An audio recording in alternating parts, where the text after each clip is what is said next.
Naiwan mo ang cellphone mo. Sapat ang buong tinig ng lalaki upang maging iratikong muli ang tibok ng puso ni Ira. Anong ginagawa mo dito? Tensyonadong tanong niya rito. Itinago niya ang pilit na pagkataranta. Bakit ito pinatuloy ni Nanay Lina hanggang kwarto niya? Hindi naman sumagot si Alvaro. Noon niya lang napansin. Hindi sa kanya nakatuon ang mga mata nito, kundi sa anak niya. Kung pwede lang tatakpan niya ng kumot si Noah, huwag lang itong abutin ng mapanuring mga mata ng binata dito. Ginawa na niya. Sino ang ama ng batang yan, Ira? Pigil ang galit na tanong naman ni Alvaro sa kanya. Lumunok naman siya. Wala kang karapatang itanong sa akin yan. Nakausap ko si Cecil. Sinabi niya sa akin ang tungkol sa dapat ay pagpapakasal mo sa anak ng kaibigan ng papa mo 2 years ago. Ang pagtalikod nito sa kasal ninyo. Dahil na lamang buntis ka at hindi ito ang ama. Tumaas baba naman ang dibdib nito sa pagkakatitig sa kanya. Na para bang anytime ay susugurin siya nito at babaliin ang lieg niya. Sabihin mo sa akin ang totoo. Ako ba ang ama ng batang yan? Naikuyom naman ni Ira ang mga kamao niya. She was torn between panic and anger. Panik na masukol siya ni Alvaro at galit para sa sarili. Wala siyang kamuwang-muwang na naiwan niya ang cellphone niya sa kwarto ng lalaki. Siya ang dahilan kung bakit nasa harap niya ito ngayon. Hindi siya aamin. Ano man ang mangyari, hindi siya papayag na magulo ang tahimik nilang buhay dahil sa paglitaw muli ng lalaking ito. What made you think na ikaw ang ama ng anak ko, Mr. DeMarco? Para sabihin ko sa'yo, hindi lang ikaw ang lalaking sinipingan ko.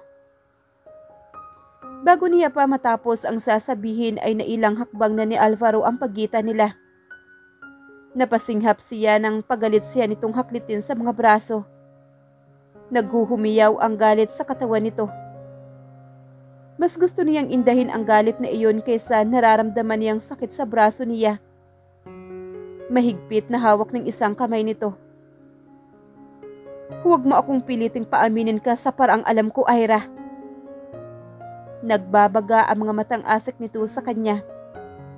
Sinadyang hinaan ang tinig, bagaman hindi mabawasan ang intensidad ng galit nito.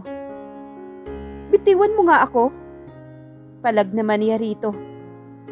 Diyos ko, tulungan mo po ako. Pero bakit maliban sa tensyon at kaba ay nakakapa niya sa dibdib niya na gusto niyang ganito sila kalapit ng lalaking ito. Kahit na galit ito sa pagkakahawak sa kanya. May pakiramdam siyang babaon ang mukha niya sa malapad at matipunong dibdib nito. Kung hindi niya lang automatikong naiatras ang sariling ulo. Ako ba ang ama ng batang yan? Ulit nito sa tanong nito. Umiling-iling naman si Ira. Pilit na kinakalma ang sarili mula sa bumabangong panik sa dibdib niya. Iyon ang pinaka-iniiwasan niya. Ang malaman ni Alvaro ang tungkol kay Noah. Anak ko ang batang yan. Mariing anito na walang anuman siyang binitawan.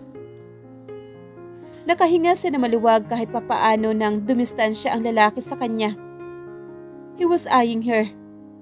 Nasa mga mata ang pagpapatunay na hindi nga ito naniniwala sa kanya. Ex-boyfriend ko ang ama ni Noah. Nagawa niyang sabihin. Naningkit lalo naman ang mga mata ni Alvaro. Halo-halo ang ekspresyon nagsasalit-salitan sa gwapong mukha nito. Pero kita niya ang pagpipigil nito sa galit. Kinakabahan siya nang humakbang ito papalapit kay Noah. Buong pagmamahal nito iyong pinagmasdan. Marunong ako magbilang, Ira. And you name him after me. Nakagat niya ang pang-ibabang labi niya. Pati ba pangalan ni Noah na ikwento rin ni Cecil sa lalaking ito? Masyado ka nag-iisip, Alvaro. Kung hindi mo natatandaan, hindi ko hiningi ang pangalan mo noon. Wala akong idea kung sino ka. Sagot niya sa pag-aasang makumbinsi niya pa ang lalaki na hindi ito ang ama ng anak niya. Hindi sumagot si Alvaro. Maingat itong naupo at buong kasabikang tinunghayan ang anak. Hindi ako makapaniwalang wala kang kabalak-balak sabihin sa akin ang tungkol sa anak ko, Ira. Ang sabi sa mahinang tinig. Sapat lang upang marinig niya. Naiinis na siya. Bakit hindi ito nakikinig sa sinasabi niya? Ilang beses ko bang sasabihin sa iyo na hindi ikaw ang ama ng anak ko? Ano ba, Alvaro? Pwede ba umalis ka na? Pero hindi naman tuminag ang lalaki.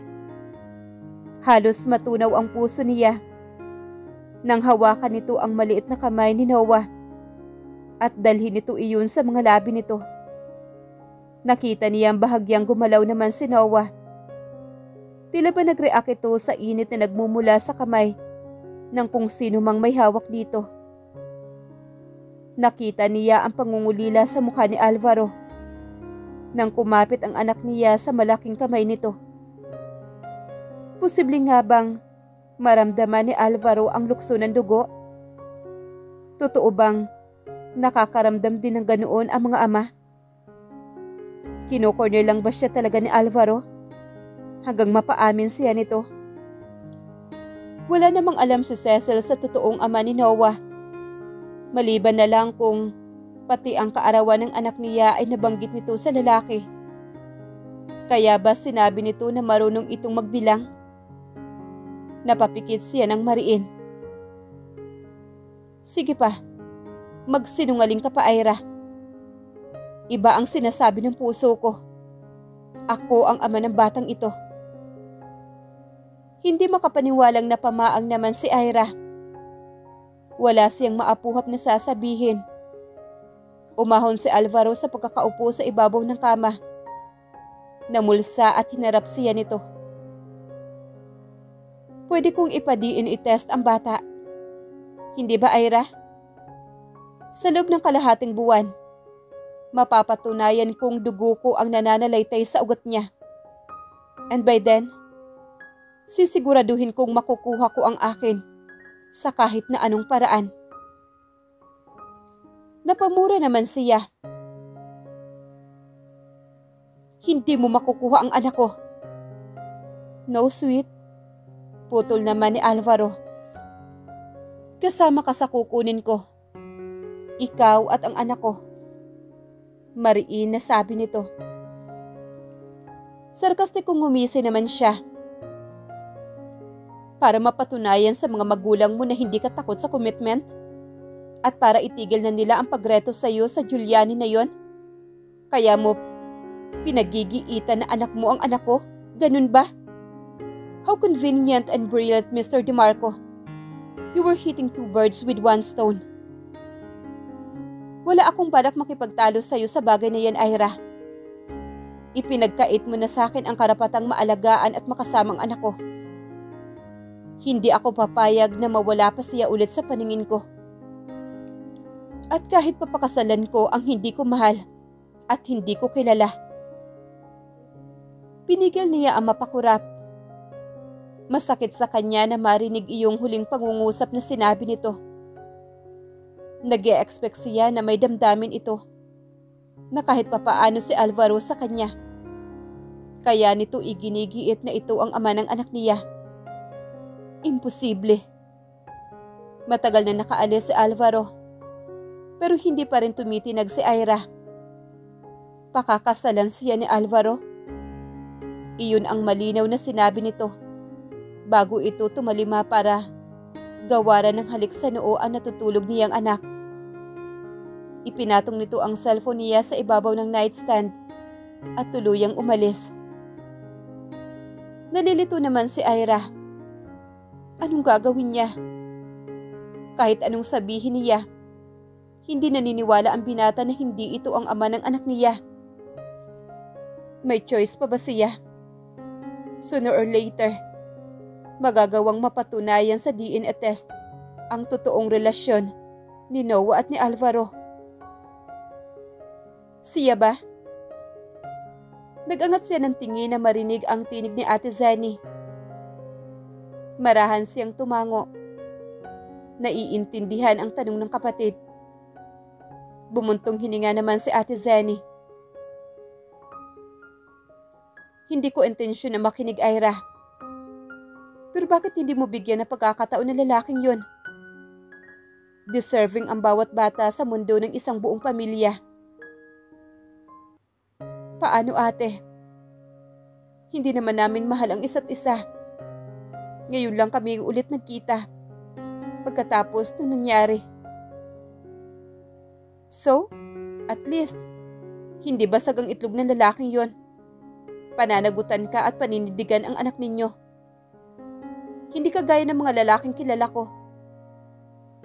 Umismid naman ang kapatid niya sa huling sinabi. Pinag-cross nito ang mga braso sa dibdib at sumandal sa kabinet.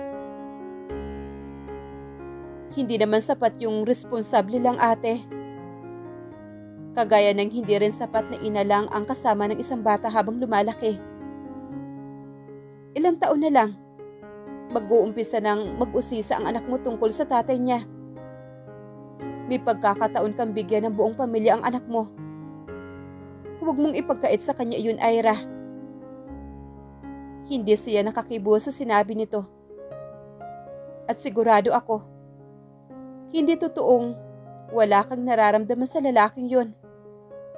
Madalas kita noong nakikitang tinititigan ng anak mo, na tila gusto mong i-refresh sa utak mo ang hitsura ng tatay nito. Natawa siya para itago ang pagkapahiya niya. May mga pagkakataong ganun nga ang ginagawa niya. At lagi niyang naaalala ang mukha ng anak sa tatay nito. Kaya madalas niyang tinititigan ang anak. Dahil aminado siyang may hawig ang bibig ng anak sa bibig ng papa nito. Kung anong-anong sinasabi mo, ate. Alam ko. At alam na alam ko kung bakit nabuo ang batang yan, Ira. Ayaw mo lang akong mag-guilty, hindi ba? Kaya ipinagsisinungaling mo sa akin ang totoo. Anito na pumurmal. But really, Ira, walang matinong lalaking magdidesisyong pakasalan agad ang isang babaeng hindi nito personal na kilala. Dahil lang nalaman nilang may anak sila. May dahilan. Kaya kailangan niya kami ni Noah. At ayokong magpagamit sa kanya, ate. Pag-isipan mo maigi, Ira. Para kay Noah. At paano ko sasabihin kina mama at papa kung sakali, ate? Sabihin mo sa kanila ang totoo. Ganun ba kadali yun? Papayag ba talaga siyang magpakasal kay Alvaro? Para mabigyan ng buong pamilya si Noah. Sinulya pa niya ang anak na himbing pa rin sa pagtulog. Nag-flashback sa isip niya ang masuyong titig ni Alvaro sa anak. Hindi maaaring pekein ang adorasyon at pagmamahal na nasa mga mata nito. Kanina patungkol kay Noah. Posible kayang maging mabuting ama nga si Alvaro sa anak nila. Pero paano naman ang damdamin nila pareho? Kung walang pag-ibig, hanggang kailan ba kayang manatiling buo ang isang pamilya? Tanghali na nagising kinabukasan si Ira. Hindi siya nakatulog na nagdaang gabi dahil sa pag-iisip niya. Bumangon siya sa kinahihigaan at may ilang saglit na pinagmasdan ang natutulog pang si Noah. Kagaya niya, napuyat din ang anak. Mahabang itinulog nito kahapon ng hapon, kaya hindi agad ito dinalaw ng antok kinagabihan. Dumukwang siya para gawaran ng halik ang noo ng anak. Hindi niya narinig ang mahihinang katok. Lumapit siya sa pintuan at saka binuksan iyon. Nagulat pa siya nang mapagbuksan niya si Alvaro. "Good morning." Bati nito sa kanya. Nakaguhit ang pilyong ngiti sa mga labi habang pinapasadahan siya ng tingin. Humalikip-kip naman si Ira nang ma-realize kung saan tumagal ang titig ng binata sa kanya. Sa dibdib niyang bahagya lang natatakpan ng malambot na manipis na telang suot niya. Oversized t-shirt lang naman ang nakapatong sa panties niya. At kung nakakagalaw lang ang mga bagay na klase ng mga titig ni Alvaro, tiyak niyang kanina pa siya nahubaran sa harapan nito. Nasasanay ka yatang dumiretso sa kwarto ko kaysa maghintay sa labas, Alvaro. Nagkipit balikat naman ang lalaki.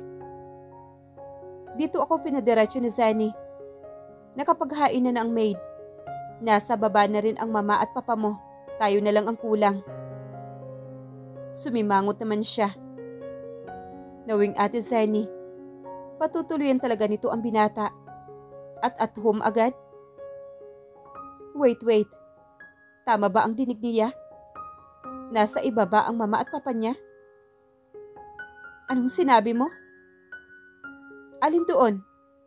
Iyong handa na ang almusal at sabay tayong kakain? Look, Ira, wala naman sigurong masama doon, hindi ba? May masama ba kung akyatin ko ang mag-ina ko sa kwarto para gisingin at yayaing mag-almusal? Palihim siyang napalunok. Nakalimutan na ang totoong tanong niya dito. Sino bang hindi ganitong pinagkadiin-diinan pa ni Alvaro ang mga salitang mag-ina? Umatras siya nang humakbang papasok sa loob ng kwarto si Alvaro. Nagulat pa siya nang akbayan nito at igiya papalapit kay Noah.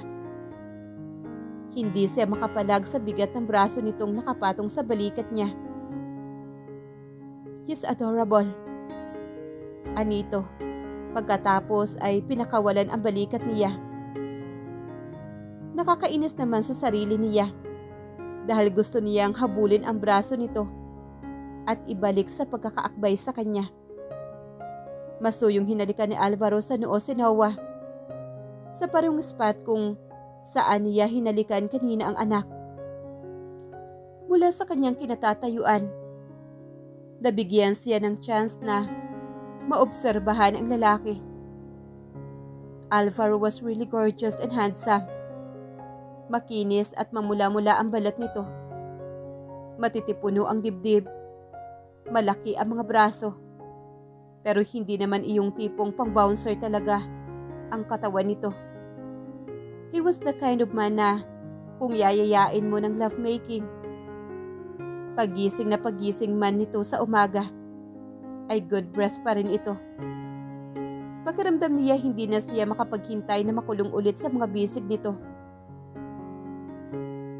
Magigising na kaya siya? Muntik na matumba sa kinatatayuan si Ira. Nabigla itong lumingon sa kanya. Huling-huli ang ginawa niyang pagtitig dito. Hindi pa. Magbibisyo yan kapag ginising natin. Hayaan mong kusa siya magising. Gusto niyang mapapikit ng mariin para siyang timang nauutal siya. Nababanggit niya ba ang pangalan mo, I mean yung mami? Tanong nito na nilingon uli si Noah.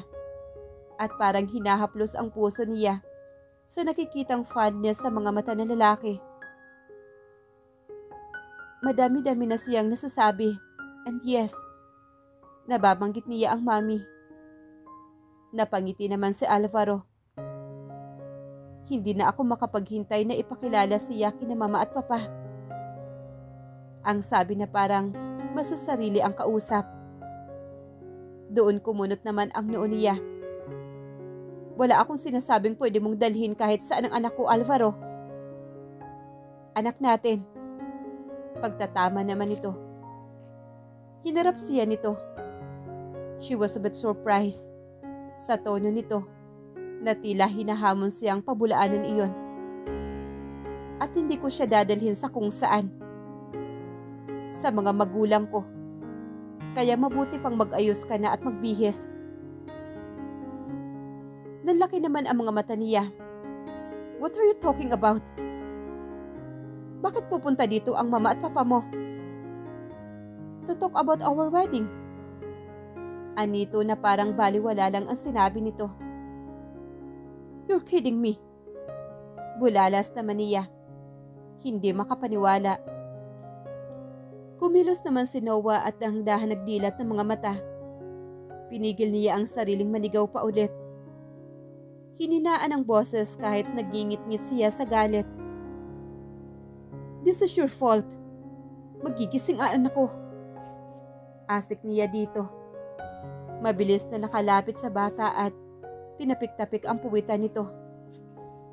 Agad naman bumalik sa pagtulog si Noah. Ikaw kaya ang naninigaw dyan? Mahina rin ang boses na wika naman ni Alvaro. Bakit hindi mo siya hayaang magising? Gusto ko makipaglaro sa anak ko. Naniningkit naman ang mga mata niya. Hindi mo anak ang anak ko. Gusto namang iikot ng mga mata ni Alvaro sa pinaghalong iritasyon at boredom. Babalik na naman ba tayo sa issue na yan? Mapapatunayan ng DNA test yung idinidinay mo sa akin, Ira. Maliban sa katibayan na kamukha ko siya sa kaedad kong yan. Pero huwag ka mag-alala. Hindi matatapos ang araw na ito nang hindi ko siya na ipapacheck. Bakit mo ba pinahihirapan ang sarili mo sa pagtanggi? I am not going to marry you, Alvaro. And do you think I want to? Wala akong choice. Ikaw ang ina ng anak ko. Natameme naman si Ira. Grabe naman. Basag na basag siya. Hindi ko hinihingi sa iyo na maging asawa ka sa oras na makasal tayo, Ira. At kung ipinag-aalala mo about the lovemaking, huwag ka mag-alala. Dahil hindi kita uobligahin. Hindi ko rin naman matandaan na ipinilit ko ang bagay na yan sa isang babae. I can always find myself a woman to take your place. Namula ang mukha niya. Sinisimplihan lang naman siya ng lalaki. Gustong ipamukha sa kanya na siya ang namilit sa premarital nila. At iyong sinasabi nitong madali lang itong makahanap ng babaeng magpapaligaya dito sa kama? Mayroon bang asawang babaeng pumapayag sa ganong setup? At sa ibang babae pala planong sumiping ng walang hiyang ito at hindi sa kanya? E kaninong kasalanan? Arok naman ang isang bahagi ng utak niya. Di ba siya naman itong nag-iinarte tungkol sa kasal na inaalok nito sa kanya? Tapos kapag maghanap ng babaeng ikakama, dahil nga nag-iinarte siya, may iinis siya. Ipinilig niya ang ulo. Ano bang nangyayari sa kanya? Bakit naman siya maiinis kung sakaling gawin nga nito ang sinasabi nito? Nagsiselos ba siya? Pumapayag na ba siyang maging Mrs. Noah Alvaro de Marco? Of course not. Nakakairita lang na marinig iyong mismo sa bibig nito at sa kahit na sinong lalaki pa. Pero di ba nga, may pangangailangan din ang lalaki? Kung hindi niya nga naman maibibigay, naturalmente na hahanap ito sa ibang babae. Pero huwag lang gagawin ni Alvaro yon, lalong-lalo na sa kanya. Kung sakali man, nakulintik lang ang walang ganti talaga. Nakagat ni Ira ang sariling dila sa relasasyon niya. Buong magdamag wala siyang iniisip kundi yung magiging buhay nilang mag-ina oras na makasal siya kay Alvaro.